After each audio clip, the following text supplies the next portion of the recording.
CGI has come a long way in the movie industry, and nowadays it's really hard to imagine any blockbuster without it. And I'm really interested as a beginner filmmaker whether this thing can substitute a cameraman or the whole crew for the CGI crew sitting behind computers.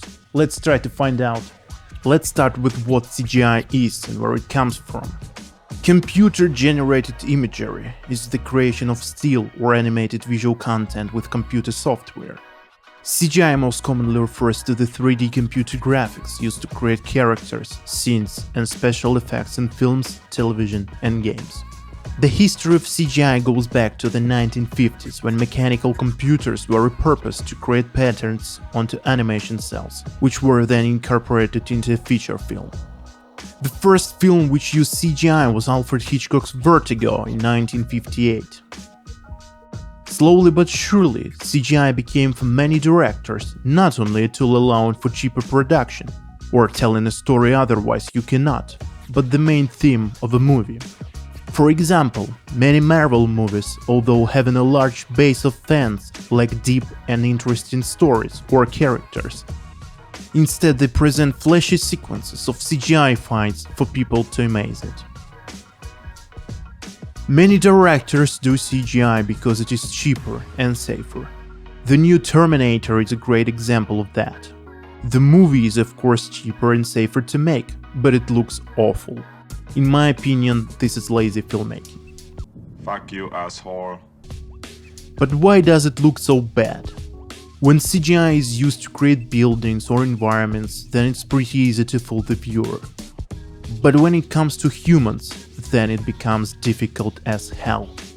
The reason behind this is a million years of evolution of our brain that was focused on recognizing human emotions, movements, and intentions, even subtle.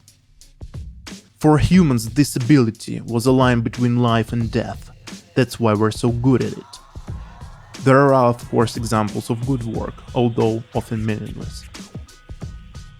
Have a look at this scene from Spider-Man Far From Home. The first time I saw this, I thought this was the real actor in the green room, and the rest is CGI. But it turns out that everything here is CGI, even the Spider-Man himself. And I do not mind, it's fun to watch, but the movie itself is empty. It's like the talk about ultimate equipment. There is none. You could have the best camera, lenses, a helicopter, crane and a freaking space shuttle with a camera on it, but it wouldn't matter if the story is weak, if characters are not convincing, if shots are pointless. The story is above else.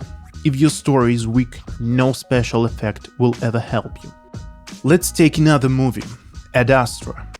It's got a popular and talented actor, great CGI, but the movie itself sucks so much that the only reason I watched it till the end was because I was sitting at the end of the row and did not want to disturb all of those people. Now let's take movies where CGI is made only to serve the story. A great example is The Irishman. The effects of making people younger do not look perfect, and you still get the unnerving feeling when you watch it. But when the story engulfs you, then you completely forget that these characters are not really young anymore. This is how any CGI is supposed to be done to serve the story.